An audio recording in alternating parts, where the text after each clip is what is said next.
Kien il-mod kif il-Gvern Laburista falla bil-kbir milli jipproteġi l-qasam finanzjarju li wassal biex il-membru parlamentari Ewropew Ġermaniż Sven Giegold jibda kampanja ħalli l-Bank HSBC jitlaq minn pajjiżna.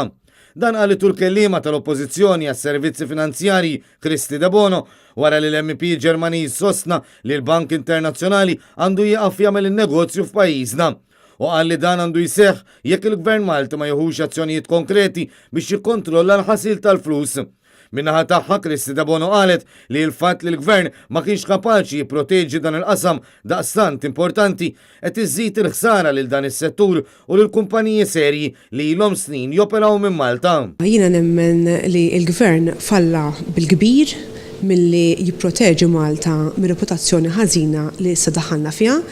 U dan skapitu biss ta' servizzi finanzjari u tal-industri s-seri li tant jilhom jipperaw Malta u tant qegħdin naħdmu wkoll biex nġibu aktar investiment ġewwa pajjiżna.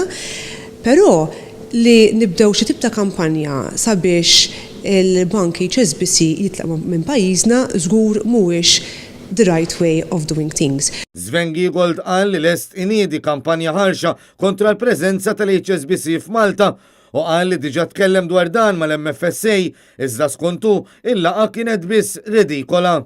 Il-kellima tal-Oppożizzjoni appellat li kampanja bħal dik li suġġerixxa l-MP żgur mhijiex it-triq tajba fis-sitwazzjoni. Ifakret fit tħassib li kellhom ħafna fosthom il-Partit Nazzjonalista meta bdiet tiġri xnija li l-HSBC se jħalli pajjiżna l-kollox u għalhekk pjan bħal dan ikun biss katastrofiku. Jien ngħid ikun katastrofiku jekk nibdew kampanja biex HSBC Malta jitlaq minn ġo pajjiżna. Kristi De Bono tenniet li hu biss tort tal-Gvern li spiċċajna f'din is-sitwazzjoni.